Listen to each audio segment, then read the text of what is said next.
on. Hello. I think we're Hey. live. I just got like a countdown notification on everything. Hello. I think we're live. Oh, and hold on. I gotta mute myself. I ran into this last week. I was on a call with somebody and I could hear myself talking. So, okay. Well, welcome to Authentic Conversations. This is episode 2. I'm Robin Finney of Wandering Ant. I am an intuitive, an authenticity guide, a writer, international model and speaker, nomad, ant extraordinaire, who knows, all of that. And I'm so excited to have our wonderful guest from, don't be jealous, but she's from Barbados and there right now, Sofia Robinson. She's an author, a storyteller, a writing coach. And I'd love for you to just share a little bit, anything you'd like for our audience to know about you. Sure. I'm stealing that. I love to be an ant extraordinaire. My nephew might disagree with you, but I certainly think I'm an ant extraordinaire. So I'm going to add that to my bio, like immediately. I love that so much. So then that means I'm Sofia, and I'm also an ant extraordinaire. I'm a story listener, a storyteller, writing coach, island girl, all kinds of things. All things. Yeah. I think that's what I love about, so Sofia and I actually met, I guess it's been 2 years. Look at this. Look. You're wearing it. I am, yeah. We did. We were connected through World Domination Summit, WDS, and it's actually supposed to be happening this week or this coming week. And due to COVID, it's postponed until next year. But we actually connected through that. And then I saw that you were going to be in Dallas. And so we got together. Like 2 weeks later. So we went and had coffee and ate pie. And it was just so much fun. The pie. So good. That pie. The pie was good. Yeah. So we met in person. It was great. Yeah.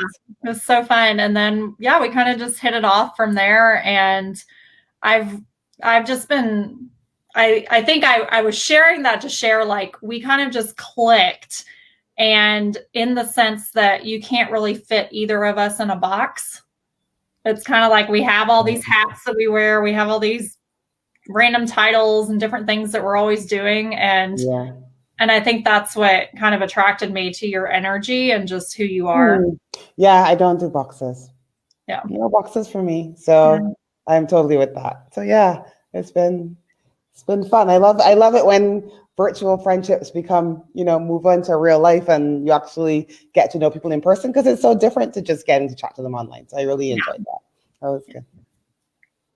And so today we're going to talk about just telling your story and why it's important to tell your story, and also let you know that we'll be checking comments. I thought I'd have my comments right here live where I could see them, but I can't in that space. So you may see me glancing down at my phone every now and then so that I can check comments in case anybody is interacting or has questions for us. So so we'll just dive right in. I want to know, okay, so I've had a blog for, I think, 3 years now. Me too. Wandering Ant. You have a blog, 39 and Counting. Yep, have done for 3 years. And 3 years, so we're both right there. And I think, I don't know, when I started my blog, I was super intimidated because I was like, oh, so many people have blogs. It's like kind of the same, anything you're starting, even this. I was like, oh, so many people have podcasts and are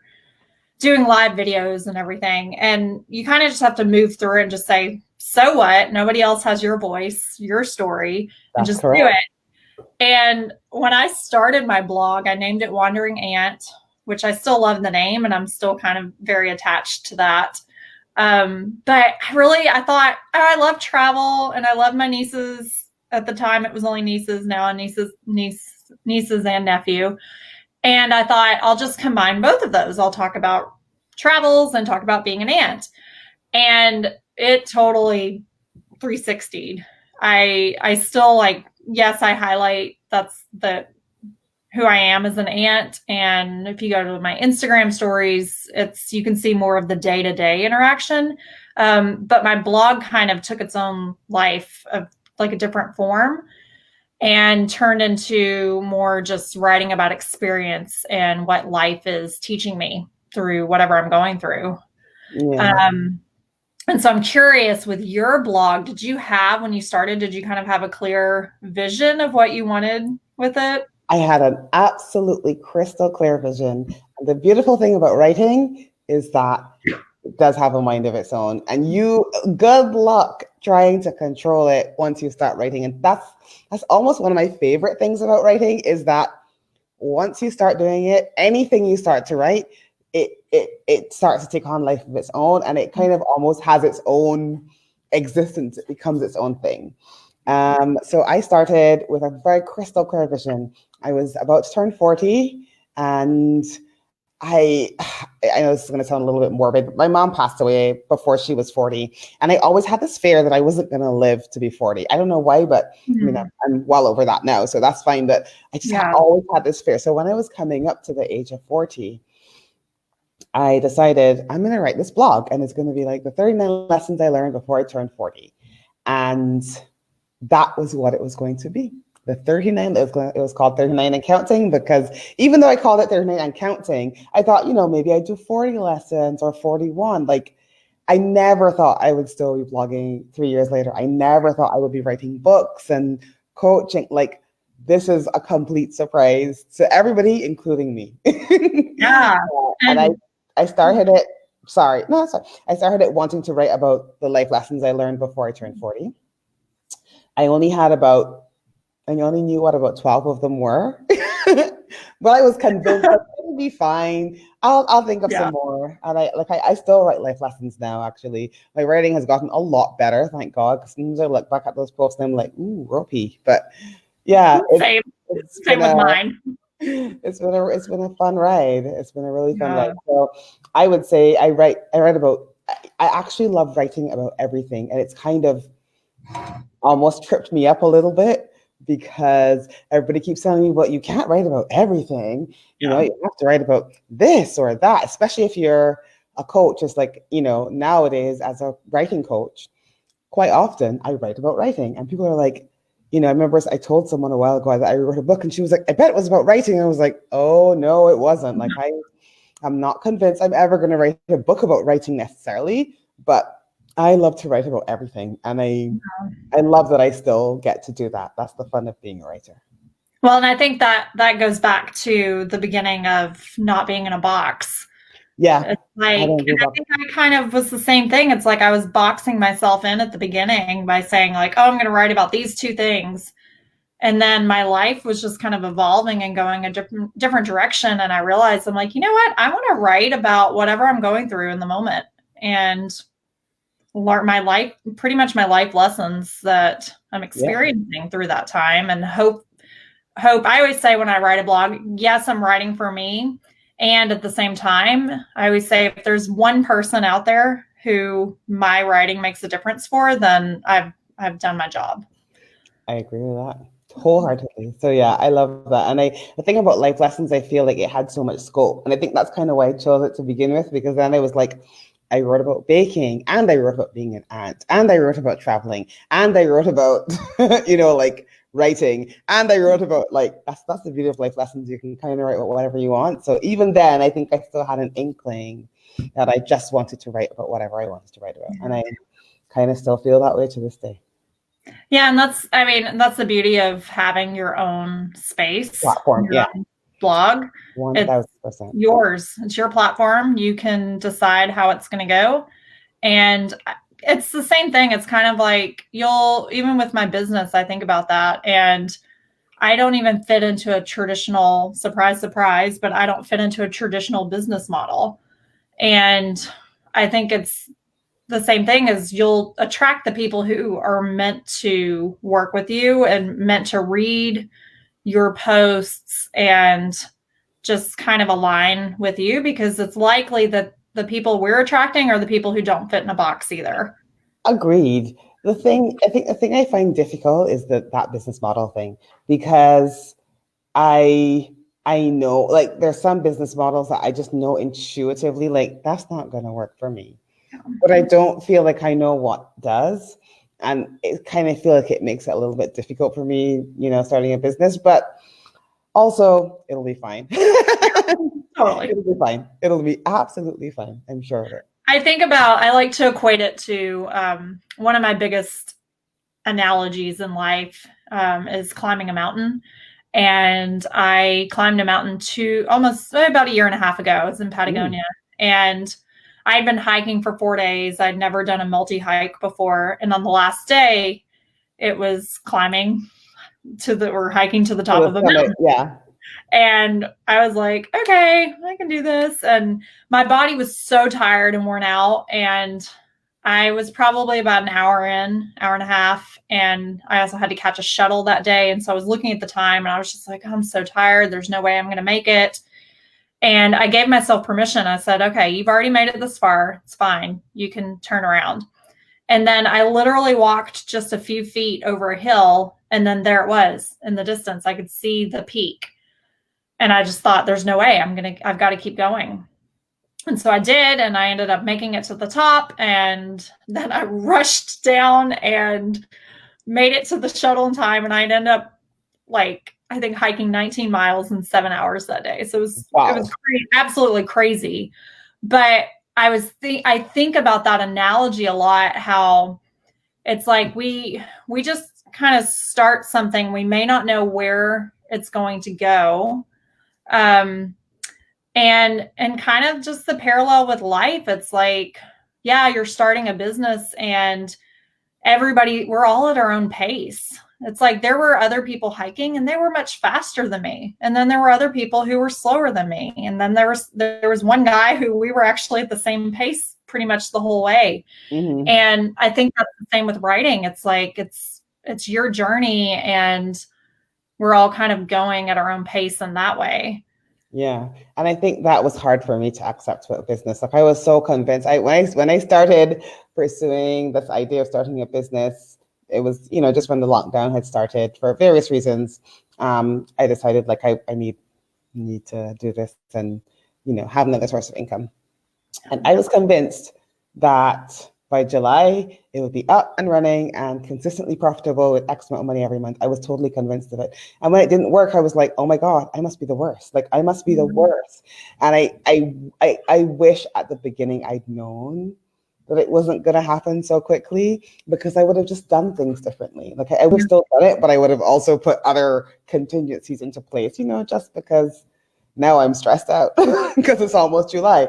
But also, valuable lesson learned as in everything. It's a life lesson. So, yeah. And from that, like when you say you wish you had done things differently, is there anything that really stands out to you during that time? Yeah, I think I would have just made different financial decisions. Mm-hmm. Like, knowing that I'm probably not going to have this thing viable and making me X amount of money consistently every month, I would have made different financial decisions for sure. Yeah. And I might have put a bit more time into finding some freelance writing, although just as a segue, freelance writing is not for me. I wrote an article for another publication a few weeks ago, and it just reminded me, I don't know if I can write for anybody. Back to what we were saying earlier about having your own platform, like, I don't know if I can write for anybody. So maybe I might have tried it and it might not have worked then, but I definitely struggle with, I should have done this and I should have done that. It's like in general in life, I really do struggle with that. So, I know that's just my own way that I look at things that probably could do with a bit of a tweak, but Well, and also I feel like it's kind of like you're going to reach your mountain.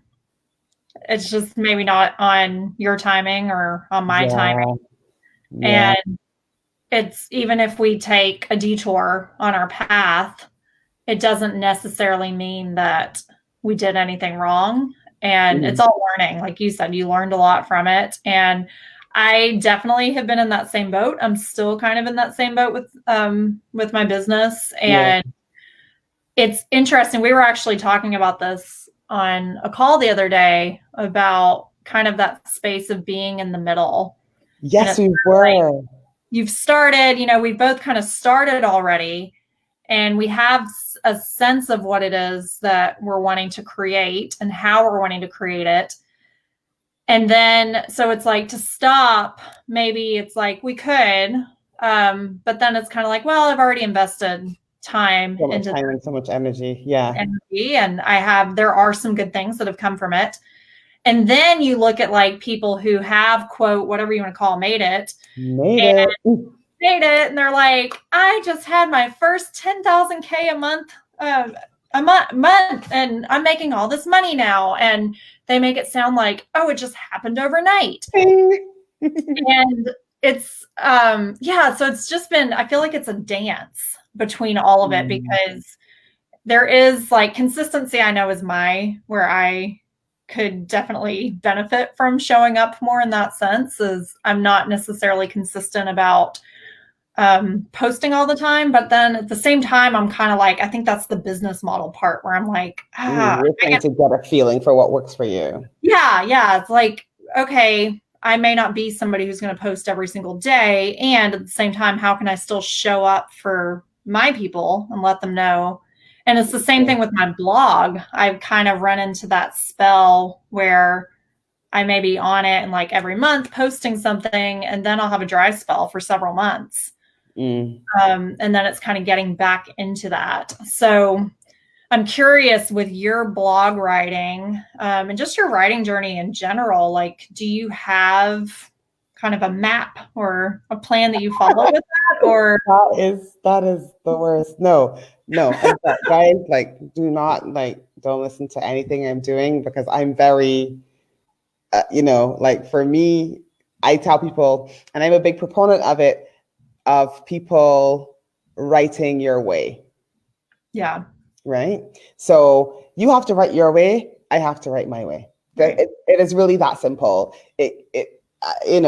For me, I don't have a map. Like I said, when I started, I just wanted to write these 39 lessons. To me, that would have been a win. And so when I got there, it was a win, and I felt really good about it. And then I wanted to write a book, and I did that, and you can hold it up because you clearly have a copy to hand when I don't. And that was like the biggest win ever for me. And writing that book made me realize, like, you could actually write a book. Like, how you thought you couldn't finish something and like really, really finish it? Like, you can do that. So I've written several books since then. And now I've tried to get onto a schedule where I'm at least having one new post a month, and I'm almost like revamping some of my older posts, adding some images, reformatting it, resharing it, just because some of them are, rewriting some of them because some of them are pretty ropey, as I said, but just like highlighting them as things become relevant. And then there are weeks like last week where I wrote like 3 blog posts because I was hopping mad and I needed to write. And there are other weeks that I don't write any, and that's fine too. But I do try to share often, and I'm lucky that I have so many posts that I can always go back and find something to share, from a previous post.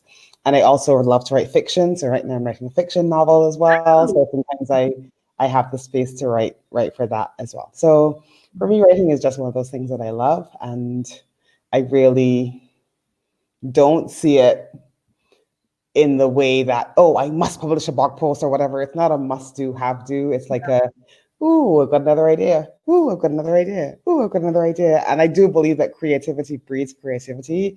So the more you write, the more you're going to write. So yeah, but I don't have a schedule. What about you though? Because I know obviously you're blogging. I know you used to do a lot of freelance writing, and then of course the book. So yeah, tell me how you're. Yeah, so I'm kind of the same. I've dabbled in freelance writing and doing contract writing and writing blog posts for other people. And I think from my corporate life, I learned to adapt other people's voices. So I can easily kind of get in somebody else's world and be in their space. Yeah. And at the same time, I get frustrated because I'm like, why am I spending time writing for someone else and not for me? And so it's definitely been a dance with that. And I've let go of a lot of things. And I spent last year within the past 2 years, because I've been away from my corporate job now for 2 years, really just trying on different styles of writing so that I could learn. So like last year I wrote a podcast for a year, wrote podcast scripts. And then right now I'm writing for an e-commerce website just on the side. And just so I can learn different styles. And then when I was in corporate, it was the whole corporate speak. And yeah, it's not my fave, but it's helped me, I think, in that sense to kind of find my voice when I'm writing for myself. And for me, it really is just sitting down and like actually doing it, like doing the work. Cause on my phone, I have notes upon notes. I will often get downloads like in the middle of the night. I'll wake up and I'll get a download of something and I'll write it out, or I'll wake up in the morning and get something and I write it in my notes, and then I'll take my notes and put it into the blog and then kind of add to it.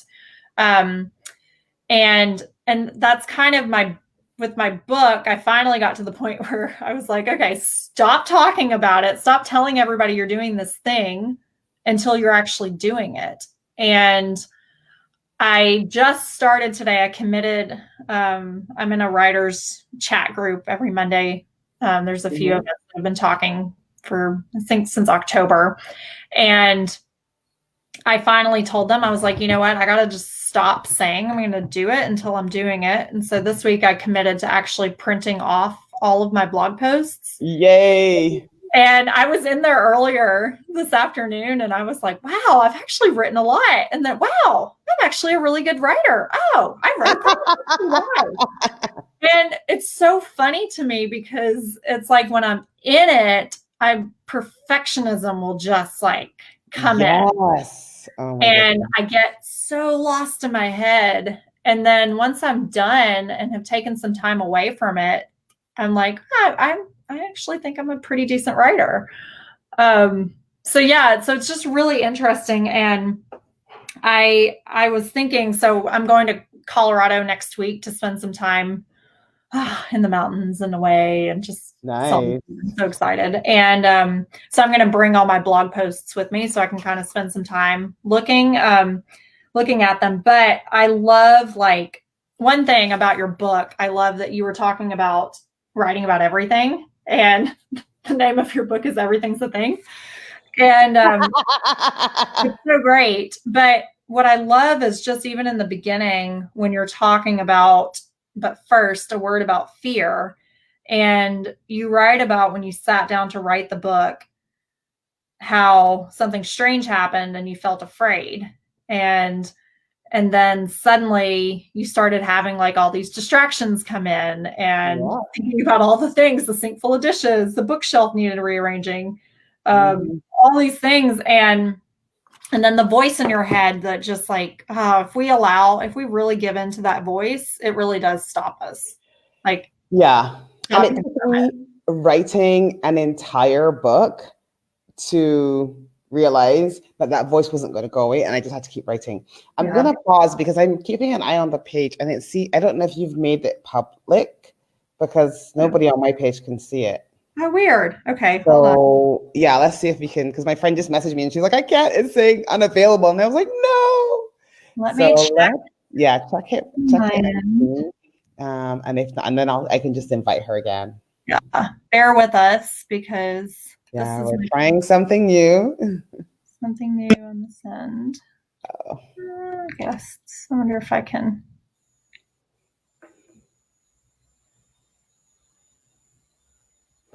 I'm just going to message her and say, trying to make it public. Yeah, I wonder.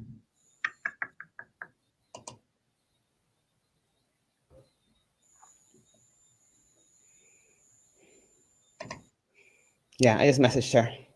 Okay. So and there's, well, that's for the screen.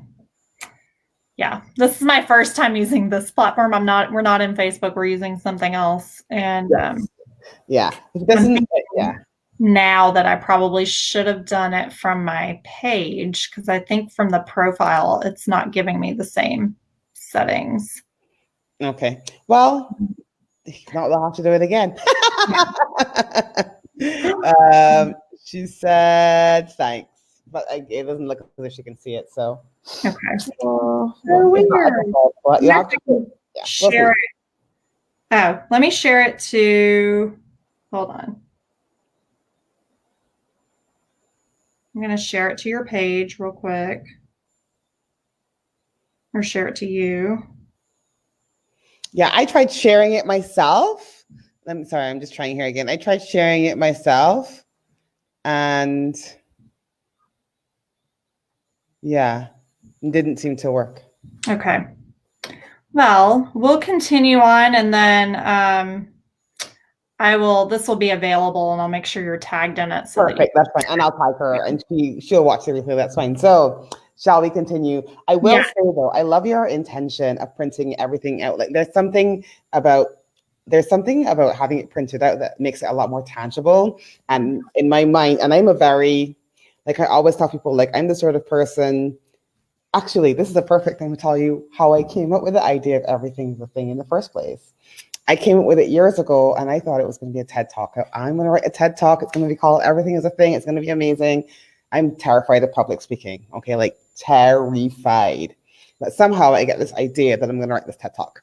I started writing it, and how I came up with the idea was that I was trying to plan something, and people kept telling me do it this way and do it this way. And at the time, I had a therapist that I was seeing, and I remember saying to her, like, I keep having this image of myself sitting on the floor in the middle of the project. Like, I don't want it on the table. I don't want it on the computer. I want to feel like I'm sitting in it.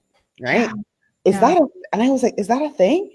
And she was like, yeah, it's called, and then she had some random name for it. And I was like, wow, that's amazing. Like, I had this picture in my head, and it's a real thing. And so then I thought to myself, you think about something else. Is that a thing? Yes, it is. So then I was like, maybe everything is a thing. And that is actually how I came up with the title. So I was like, oh, I'm going to write this TED Talk.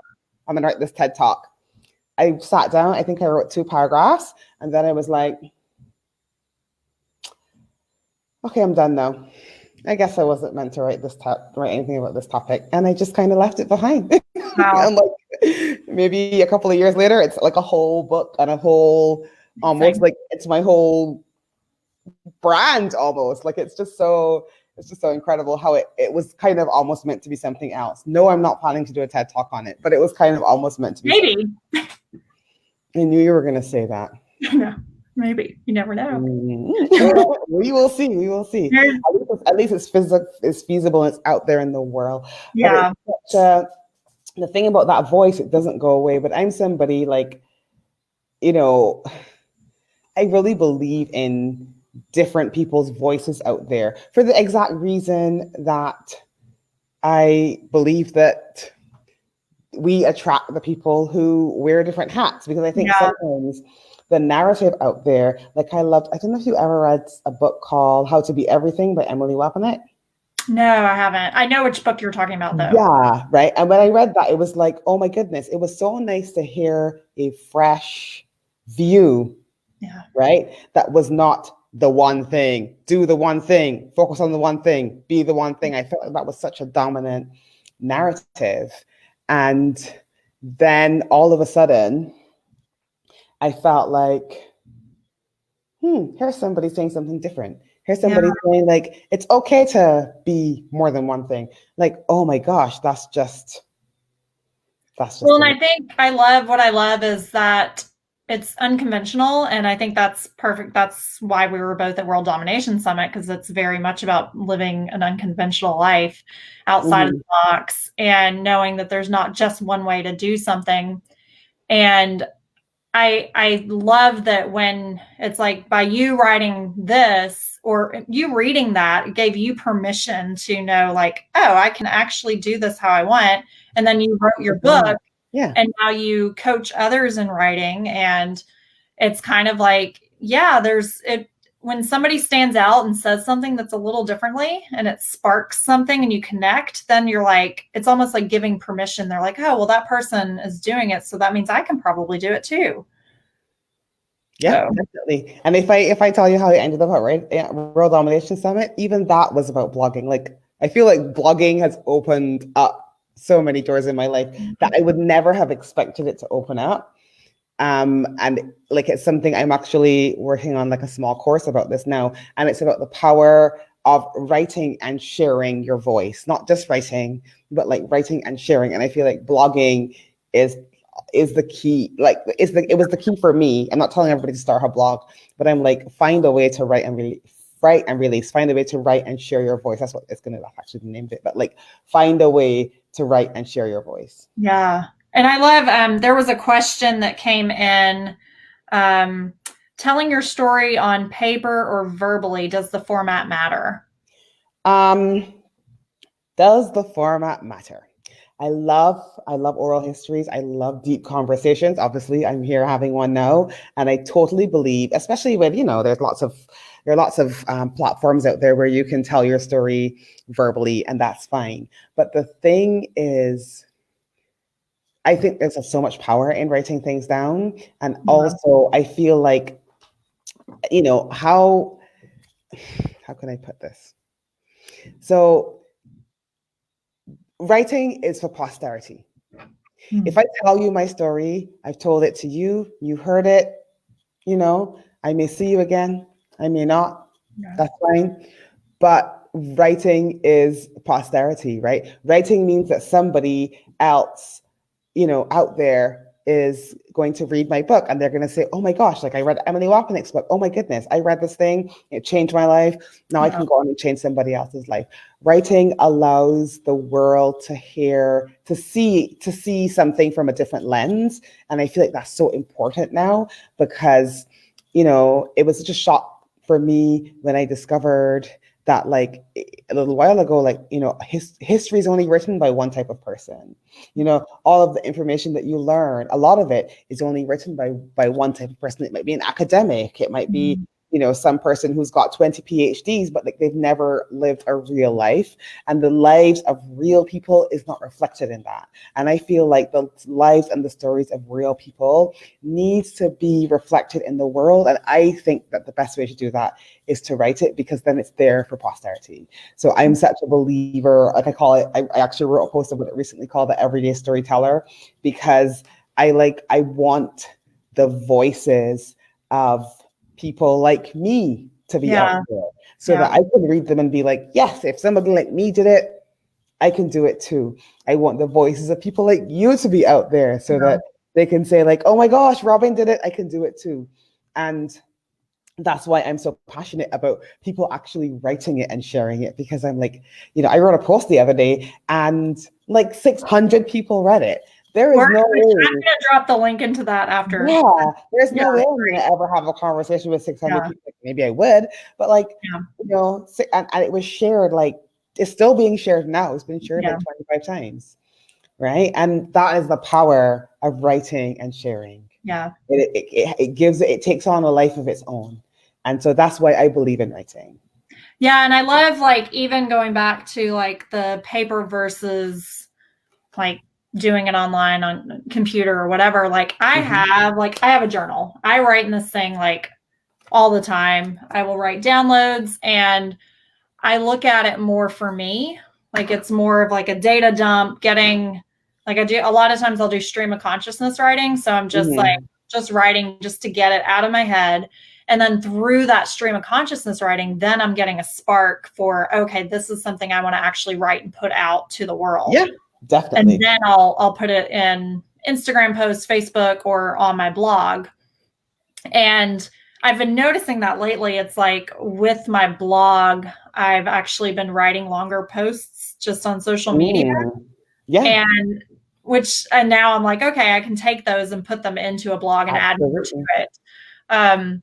But I like that, the concept of everyday people. And it's not to say like we all have our role models and people that we look up to and admire and authors who have really taken off, and it's like, wow, look at them, they're New York Times bestsellers, and it's great to learn from these people, hear their stories, and at the same time, you have to look at, is that relatable to where I am? Relatable, exactly. And to me, it is exactly like that, right? There are people who I love and admire. At the same time, I'm telling myself, yeah, but they have a rich husband, or yeah, but they have black. Like, I know those are the stories in the back of my mind. They may not be true, right? No. Or they may be true. Maybe they do have a rich husband. Maybe it doesn't matter if you have a rich husband to write a book. I don't have a rich husband. I wrote a book. But I think sometimes it makes it hard for you to put yourself in somebody else's shoes. Yeah. And this is something, I mean, it's kind of unrelated, but you can kind of turn me away and point me back in the right direction if you think you need to. But like for me, this is why I think representation is so important as a Black woman writing. There's a lot of things I do simply because I know there are people out there who need to see somebody who looks like them doing something. Yeah. That was everything to me. I grew up in the Caribbean, and that's what I grew up seeing, and it was everything to me. And now I feel like it is my place to be that for somebody else, right? And so to me, if you may be sitting in a place where you can't see anybody who you can relate to, and it doesn't necessarily need to be race or color. It could be, oh, well, I'm living in a really poor environment. I don't see anybody from a poor environment making anything of their life, right? And then you see one person who grew up in the neighborhood around you, right, in the road around the corner from you doing something, and you're like, oh, wow, you can get out of here. Yeah. Okay, I'm going to make it happen. And so there's something about seeing people that you can relate to doing things, and it kind of just gives you that little permission. Not because you need permission, but because sometimes it gives you the gift of giving that permission to yourself. Yeah. And no, I love it. I love that you brought that up, because that's honestly how Authentic Conversations was born. For a while, I've been receiving like messages and meditation that I'm meant to have a podcast or lead something. And I kept asking questions around it, and it just never felt right. And then with just all of everything that's happening around anti-racism and Black Lives Matters, like, yes, that's been around for a while, but it's like, it's starting to be present again, and I feel it's not going away this time. I hope not. I really do hope not. And so I thought, what is my role in this? And I went back to my whole mission of travel. Is I love connecting with locals wherever I go. And I love on my photo shoots, I love hiring locals, people who know their city, know the heart of their city, and shining a light on them, and me like learning their stories and hearing how they came to be. Because even though we look different, I can still relate to the switch of, oh, I was doing this and now I'm doing this, or I took a chance and started a business and I don't know where it's going to go. And so I kind of was just like, I want to have authentic conversations, and I really want to shine a light on right now on Black people and people of color. And then I'll see where it goes. But I just think like it's exactly what you said. It's like we want to find people who do look like us, who are doing that. Yeah. And I think it is important. There's so many other factors, and it's totally important because sometimes it's not even, it's partially about how other people that look like me see me, and it's partially about how everybody sees me, right? And how everybody sees, it just starts to change the narrative out there. Because I feel like there's always the dominant narrative, and the dominant narrative is by the dominant culture, okay? And I come from an island that has 290,000 people, right? We're not the majority anywhere apart from here on this island. And there are a lot of things in dominant culture that are not, they're not me. That doesn't work for me. That doesn't work for my culture. It doesn't work for my values. It doesn't work for me. And I'm comfortable saying, yeah, no, that doesn't work for me. Yeah. right? And so to me, it's important. When I started, I was just thinking about other people in Barbados, seeing this Barbadian person doing this and that. And now it's like, oh, but remember, we are all connected through our stories. We all have, like, I feel like everybody, you have something in common with everybody in this world. And the way you discover that connection and that commonality is through your stories. And so that's where, to me, the oral and the verbal storytelling comes in. That's where the deep conversation comes in, and the, oh my gosh, yeah, I started a business too, even though I'm in, a foreign country and we don't even speak the same language and we're struggling to have a conversation, because I love traveling too for that very same reason. And I've like traveled to so many places. And that's my favorite part, like realizing that, when I moved to England, this is a funny story. I moved to England years ago and I lived there for about 12, 13 years. And when I moved there, I remember sitting in the kitchen at work, talking to some of the girls that I was working with, and we were all talking about, on a Sunday morning, we would listen to Top 40, right? And we put this cassette tape in the radio, and the Top 40 songs would come on, and we'd press record, and we'd wait right until the ad finished, and then we'd hit record, and then we had to hit stop quickly before the DJ started talking. And then, like, these are people who I've never met, who've never, some of them have never left the UK. Here I am, this random person from a random island halfway around the world. And we were probably sitting down on a Sunday morning at the exact same time, doing the exact same thing. And how incredible is that? And it kind of like made me feel like, you can find something in common with everybody if you can take the time to look and listen to their story, which is why I call myself a story listener, because I love that. I love that you put that, and you even put that in your title, story listener, because that's what I'm hearing more and more. Like Gary Ware, who's also a WDSer, he did a video that I shared to my page last week, and he was talking about listening to understand, and how the default for us is to listen to respond. Yeah. And so when we're doing that, we're not hearing what the other person is saying. And so I love that you call yourself a story listener, because it really does like connect us all on a human level when we can be in that space. And that's why I love travel. Like, I think it's the same, like we both can relate to it in that way, because I can be in a foreign country. Like I was in Spain, and I rented a room in somebody's apartment on Airbnb. Yeah. And the owner was out of town. So she had a friend come and stay at the house who was from, I think she was from Argentina, or no, her boyfriend was from Argentina. She was Spanish. And she said, hey, we're having a barbecue if you want to come out. And so I sat outside, and then they had friends over, and their friends were from Peru and Chile and Argentina and Spain. And I had been to all of those places, and most of the time they were speaking Spanish. And so I could like pick up on bits and pieces. But even with that, I was still just like, I felt like I belonged. Mm-hmm.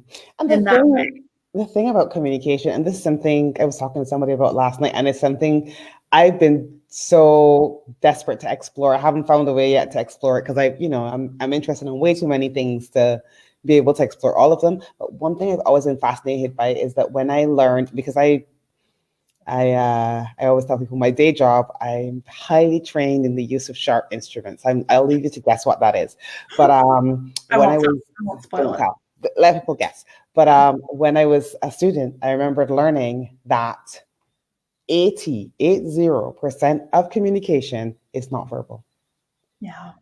And, I thought about facial expressions and, all the things that you think about. Tone is still verbal, that type of thing. All those things are verbal. Yeah, your facial expressions. But I was like, 80% is a huge chunk of communication. So it got me starting to think about, like, I don't even know what word to use for it, but like the fact that I can wake up in the middle of the night thinking about my friend who lives in England and be like, oh no, something's wrong. Something's wrong with her.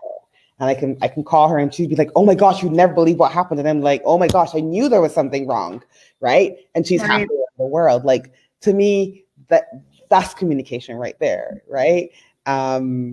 There's so much, I feel like there's so much more to it than we even understand. And I would just, if I ever get another life and I can have unlimited amount of time and money, I will just totally dig into that because I'm so fascinated by how we are connected, even without words, even without those conversations. I love that you brought that up because I think about like, traveling in countries where I don't speak the language and yet I can still make deep connections. Sit and have dinner with somebody and still feel like I belong and that I'm contributing, even though I may not be verbally able to contribute in that way.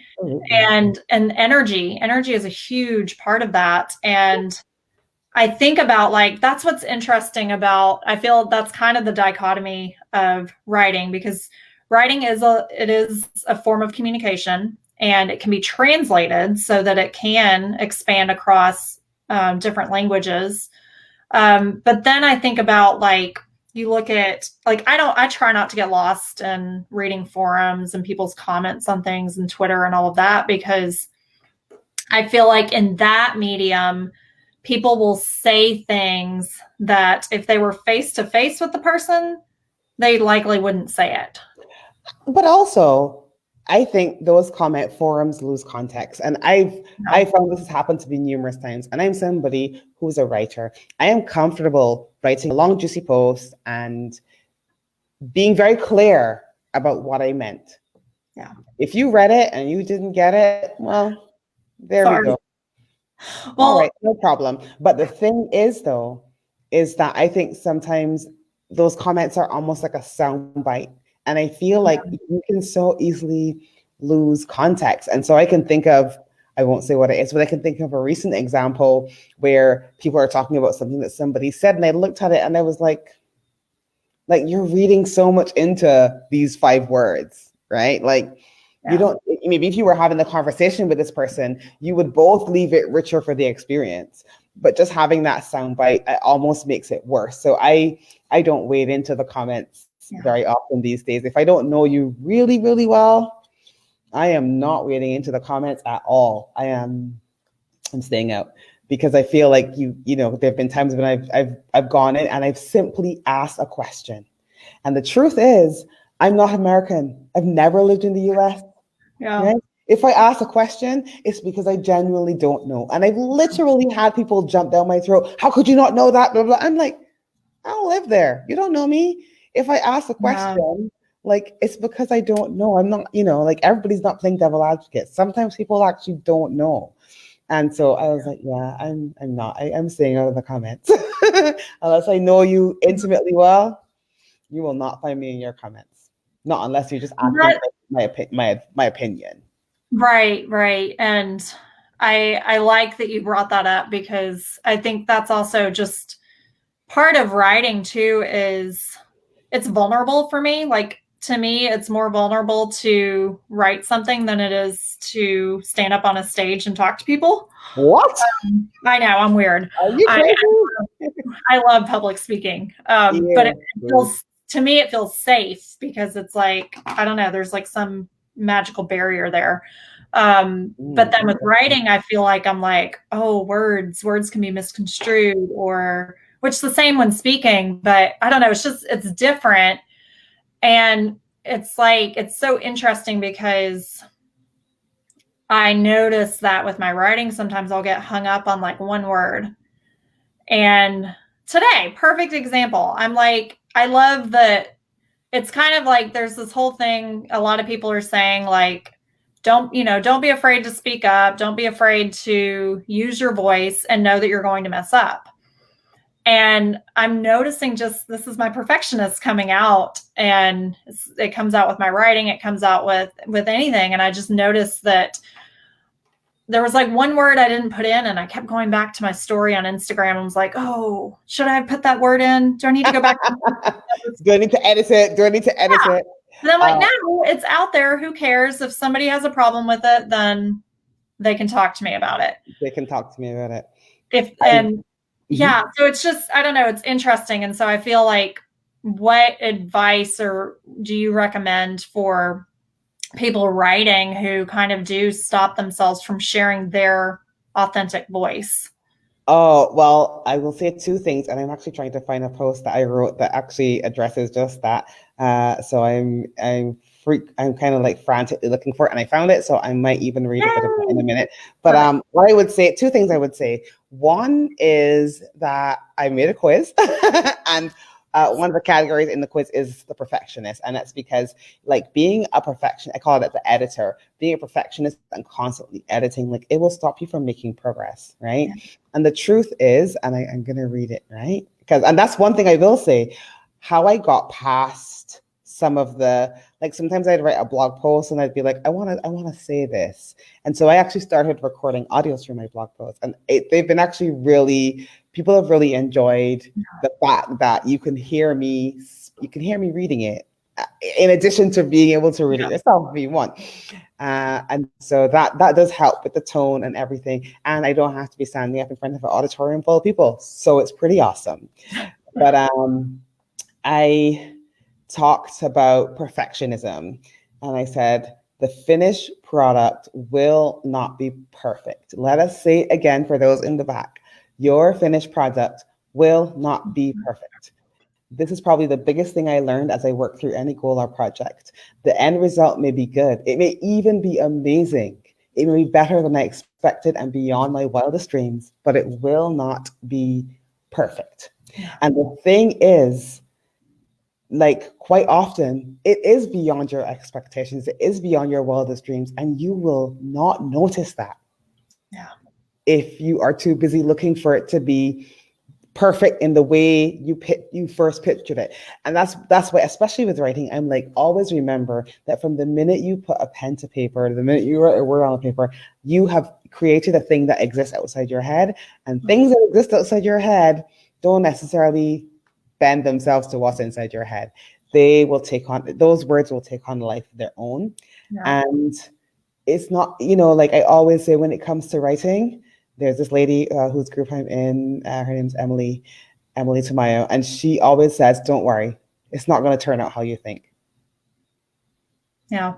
It's not. It will never turn out, like my thing is always like, it's never going to turn out how you thought, and it's going to be exactly what it needs to be. So don't even worry about it. Don't worry about the fact that it's not perfect. It's not going to be perfect. And what is perfect? Yeah. I think and perfect doesn't exist. And when you, like I was talking to somebody about this yesterday, and she's like, she always has these memories of English class and commas and semicolons. And I'm like, okay, but there are different styles of writing, right? And when you're at school, they may be teaching you academic writing. Yeah. Nobody understands academic writing but academics. And my definition of a piece of writing that is good is something that connects the writer to the reader. Full stop.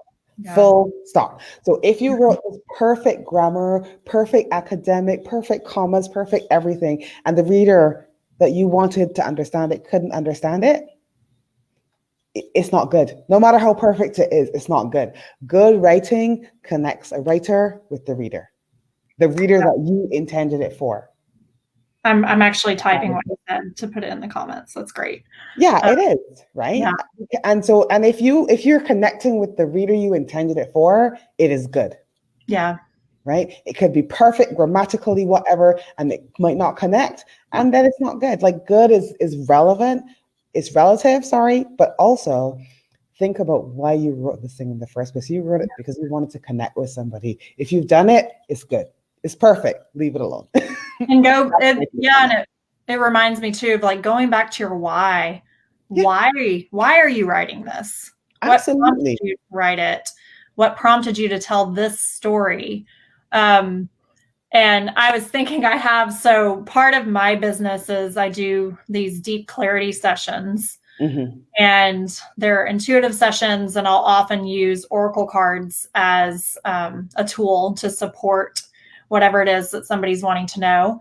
And I, in my own personal practice, meditation practice and intuitive practices, I pull cards, and I've no joke pulled the same card, I think 5 times in the last 2 weeks or 3 weeks. I don't know.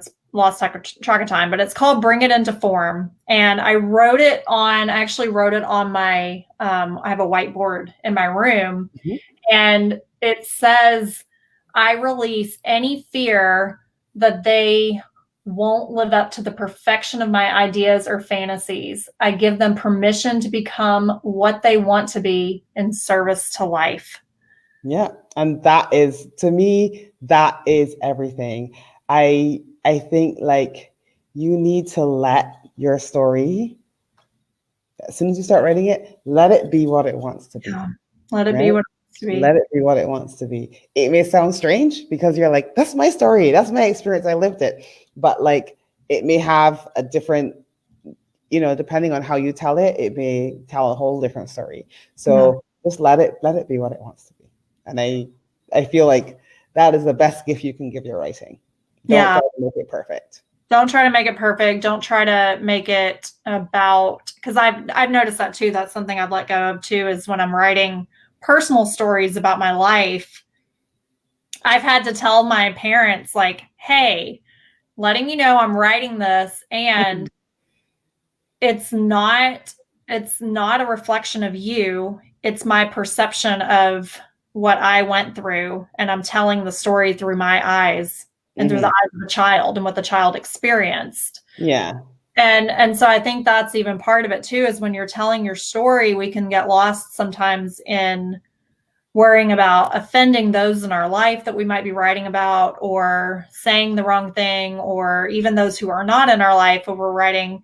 And that's what I love. Like, we'll drop this link into, but your last blog that you wrote, Dear White People, Come to the Edge. And it's so great because I feel like I could tell reading it that you were just like, I'm just going to write this. This is what's here. And you filled it out. And I loved, and what I'm loving about seeing all these different posts that are coming out and hearing Black voices and their stories is everybody, there is a commonality in some ways. And at the same time, it's individual. Of course. And so it's like, I love hearing because everybody kind of has their own feel around it and take on it. And yours was just very poignant. And so we'll drop that link in so people can read it. And you can hear me reading it if you want to see an example of my audios from my blog. One thing I will say in terms of, I always call it the fear of what is next, right? And people come and they say they're not writing because, like, I always have this question I always ask people, why aren't you writing? And people come, oh, they're not writing because ... right? And it's a fear, but it isn't a fear of what's happening right now. It's a fear of what's next. You're not afraid to write this blog post. You're afraid of what your high school best friend's going to think. Right. Or her mother, or her mother's aunt, or some random person you've never met. Like, it's the fear of what's next. Yeah. And that's a totally legitimate fear. Like, I'm not even trying to belittle that. It's a completely legitimate fear. When I wrote my book, I was like, I was really afraid of what would come next. And it's something, back to what you said about knowing your why. If you're writing a story with other people in it, which is every story ever, Right. like, I don't know how on earth you could possibly write a personal story, and there not be some other person involved, even if it was just about yourself. There are other people in your vicinity at the time. Like, always come back to why you're sharing this story.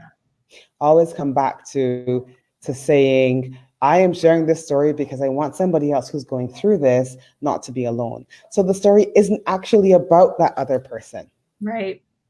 Right? It never is.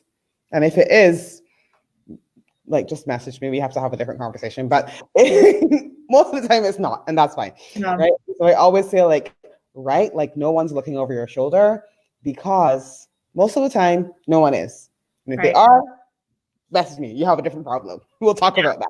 Or it's your ego. It's the voice in your head telling you. Yeah, exactly. There's almost never somebody looking over your shoulder when you write. So just remember to get it out, and then you can craft it and make it say what you want it to say, because the truth is you're writing it for a reason, and you need to just come back to that. Keep coming back to why you're writing it. That's what I love. I'm a big Liz Gilbert fan. Elizabeth Gilbert. I call her Liz like we're friends, but Yes, Liz. you know. Yeah. And Glennon Doyle. I love Glennon Doyle too. And I was just reading. I loved her last book. Her last book. Glennon Doyle, if you're watching this, I really enjoyed your last book. I loved your book. I know you said you don't like to have friends, so I'm not asking you to be my friend, but I did enjoy your last book. Just letting you know that. Yes. Look, Glennon Doyle's going to be watching this, right? I'm going to tag her. I'm going to tag her in. They're like, Glennon! Shout out to Glennon Doyle. Well, I was listening to her podcast with she did an interview with Brene Brown on her podcast. It was amazing. And she said that her book was actually the second draft. Yep.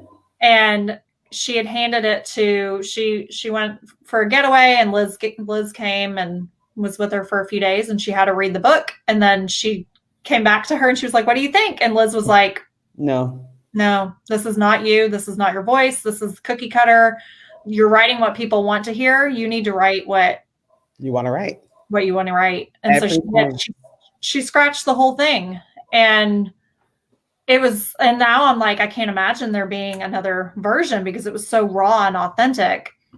And I think that for me was just like eye-opening in my own way of like, just writing to write and not have it be like this structured, perfect, like just do it. And I think that's what your last post reminded me of, is just like, I'm just going to write and see what comes from it. See what happens. Yeah. And that was it. Like literally, I always tell people my best ideas come to me when I'm driving the car, and I was driving down the road. And I was like, oh, the edge. That's actually one of my favorite, almost like ideas, because it's there's something called the edge effect in ecology, and it's about where two ecosystems meet, and the life that kind of grows up at that edge is different to the life in either ecosystem, right? So when you have like a forest and a savanna meeting, the life that is along that border is going to be very different, because it's going to have some elements of the savanna, some elements of the forest, and it's new life, right? It's new life that never existed before. And I feel like, like I said, when you start diving into this anti-racism work, into looking at, and I'm not just anti-racism, but like looking at the dominant culture that is kind of like weaved its way through everything, whether it's white men, like whatever dominant culture happens to exist where you are, that you need to breathe new life into it. And to me, new life only exists at a place where those two things meet. It can't be, and I said it, and I would say it again, I feel like it's going to be very hard for you to really, truly be committed to this if you do nothing else. If you sit in your homogenous bubble with your homogenous friends who look like you, who have the same, spending habits as you, who have the same everything as you, it's going to be very hard for you to really, truly be able to see the people on the other side. And if you come to the edge of where these two things meet, it'll be so much easier for you to get that new life, and to really, the whole movement itself will get new life. So that was what that was about. And I loved that whole analogy. Like I was just like so drawn in, because it's just like the way you described it was so beautiful. And it reminded me of like, when you come to the edge, it's not comfortable. No. It's scary. It builds up a rush within you. Like I picture myself standing on the edge of a cliff. Like anytime I go cliff jumping, it takes me a good 10 minutes on the edge before I actually just do it. And hopefully getting better there, but I was thinking about it, and it's like when I was reading that, I'm like, oh, it's just so boring to me to only be around people who are like you. Are like you. It's like, I annoy myself. I don't want to be around people who are just like me all the time. And it's learning. It's like we learn. And so I loved that you had that example of like coming to the edge and having two different ecosystems coming together. And to me, it's like, oh, what are you missing out on by not stepping into that space and exploring and seeing what else could possibly be there? Yeah. And that's like, to me, that is everything. You know, I talked about earlier that I lived in England for a long time. And that was actually what the other article I wrote that week was about. Because when I moved to England, I remember having conversations with the friends that I made there who knew nothing about my own history, which I'm like, we have the same history though. How is it that I know this and you don't? And it just kind of showed me again the value of people writing down their stories for all posterity. Otherwise, history is only going to be told by this dude over here in a university somewhere he's not at the edge. He's in his homogeneous bubble. He's in the university. He can't see me. He can't see my experiences. He can't speak for me. And at some point in the future, my way of life is not going to be recorded. And that's just so sad to me. So for me, it was just a demonstration of what it means to be able to see other people, to see you see other people, and you to kind of really connect. And you do that by both of you, not just one person, but both of you, by coming to the edge and seeing what new life you can build when you get there. Yeah. And I think that kind of just wraps our conversation together in a nice ribbon. It's like writing is the same thing. It's like coming to the edge. And I look at that in my writing journey. And it's like, in order to really put myself out there, I have to come to the edge. I have to get uncomfortable. I have to say the thing that I've been wanting to say all along. And you have to leave what you know behind. Yeah. Leave what you know behind. And that's hard. And how did we meet? We met talking about home and leaving home behind, right? Like that is guys, that's a whole nother conversation. We're gonna have to do this again, but like that is how we met, right? Yeah. And sometimes you have to leave what you know behind and step into something entirely different. Yeah. So, well, thank you.